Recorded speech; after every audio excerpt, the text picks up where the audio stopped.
Hello, fabulous Taurus. Welcome to your horoscope for the month of October 2014, Love Focus. I am your astrologer, Nadiya Shah. Thank you for being here. I do think this is a very important month for you where it comes to love, in particular because in the second part of the month, we have a solar eclipse taking place in the part of the sky for you that has to do with partnership. It is taking place in your opposite sign. But that's not the only interesting thing about this solar eclipse. What I find particularly fascinating is that this particular solar eclipse is happening with Venus in the sky. So this magnifies its power of love in your life for you. Now, when we think about it, the opposite sign is what is reflected back to us based on what we give to the world, the energy we put out. And so very often it is reflected in our partnerships and especially committed relationships. And it does speak to love and our desire to be loved in a sense that our desire to be seen and to have that one-on-one exchange, eye-to-eye exchange. When we have a solar eclipse taking place, now, yes, it's a partial solar eclipse. However, this particular solar eclipse is happening at the very, very beginning of the sign of Scorpio. In fact, it's happening at what astrologers will call 0 degrees of Scorpio. What that means is, just as the sun has stepped into a new sign, and hasn't really fully stepped into the energy of that sign yet, that sun will have an eclipse. And what that means for you is there is a sense of beginning something, stepping into a new energy, if you will, stepping into an energy of a partnership, of an alliance. And there's blessings there as well. Venus is, after all, an energy of blessings as well. And she is the goddess of love as well. And she's your ruling planet as well, making it that much more important. So we've got all these symbols there speaking to a new start, a fresh start, a start that might come out of nowhere, which is kind of how eclipses operate. And if you think about it, with an eclipse, what takes place during an eclipse is the light of, in a solar eclipse, the light of the sun is obscured for a moment, and then it is revealed again. When that happens, it is as if where you need a fresh perspective, where you need to experience light, where you need to experience an appreciation of your own power, your own will, this is the universe giving you that very chance to do that in a way that is rather dramatic, in a way that can either feel rather surprising as well. And so we've got you stepping into this new energy, relationship energy, and fresh start. But where do you go with it? That's the big question here. Those of you in an established bond, it does look like there's some sort of clarity that comes that allows the two of you to say, okay, this is where we need to begin again. This is how we need to begin again.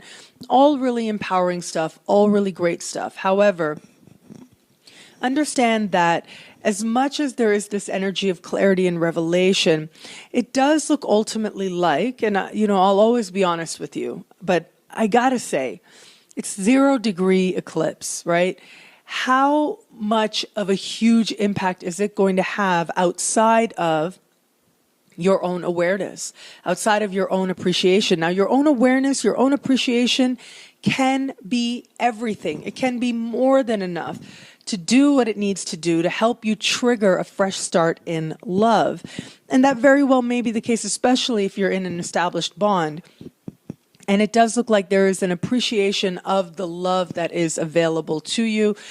The goddess of love is right there with you, bringing a sense of hope, of pleasure, of joy, of acceptance as well, a willingness to receive love as well. However, the action plan forward may not be so clear right away. For that, thankfully, we've got some other things happening in the sky. Mainly, what I see as part of this is Venus. Yes, we'll step into this energy with this eclipse. But then Venus moves forward, thankfully so.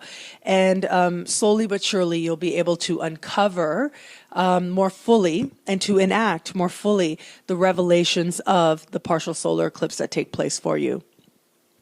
Those of you who have somebody in your sphere, again, this goes to this idea of, what do I do with this information? That's what I think is going to be sort of the dominant energy. What do I do with this information? So you've been inspired to, you have this person sort of in your sphere. It might be somebody that you're sort of casually dating right now, might be somebody that you're interested in, and there seems to be some mutual interest there. You've had this new moon eclipse happen. Very likely there's going to be some sort of moment, if you will, in the second part of the month as well. And this moment is likely to make you feel like, oh, wow, yeah, I'm feeling love. I'm feeling like this, yeah, this could be something. This could be a partner here. I see something of me reflected in this person's eyes. That is the feeling that I'm seeing.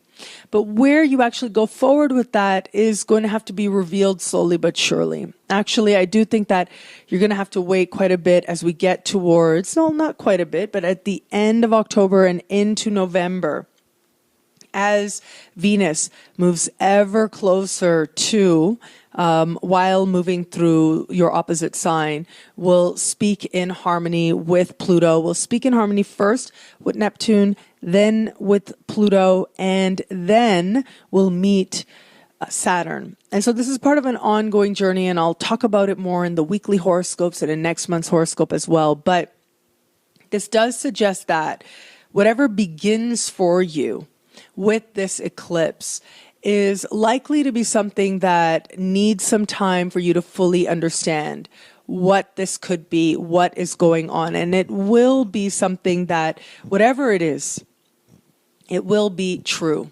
I think that's the best way to put it, because once Venus meets Saturn, you have to see the truth of the romantic situation. And so if it's just somebody who's just flirting because it's fun to flirt, but there isn't really anything there, if this is somebody who might show some interest, but you come to realize that, this person really isn't available emotionally, practically, or otherwise, then you will accept that and make a mature choice eventually, right? A little further down the road. However, for this particular new moon, you are getting a fresh perspective, and there is some moment, a jolt kind of moment that makes you go, oh, wow, love could be there. From there, you've got to trust the process to take you on a journey, to help you learn what you need to learn about yourself in the context of love, and help you decide what it is that you're going to do with this bond as more and more information comes forward. And those of you not currently in an established bond, I really like this energy for you, because it does suggest that in some important way, you are letting go of some barrier, some element within you that maybe has kept love away, or that you have felt has kept love away. You get a fresh perspective, and you understand what it is that you can do to experience the type of love that you require, or that you desire rather, as well. And so, as I said, it's a 0 degree, right? I keep emphasizing that because it suggests a beginning. And that's awesome. It suggests a beginning, an important beginning, a bold beginning, yes. Now, trust it, and trust the journey, trust the process. You are starting again where it comes to love.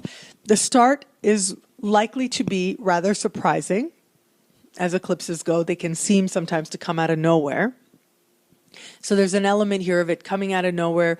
There's an element of a lot of hope with this, and there's an element of a lot of softness to this as well. There's an element of you appreciating your own worthiness in the process as well. And I do think that all of us are worthy of love, and that certainly includes you.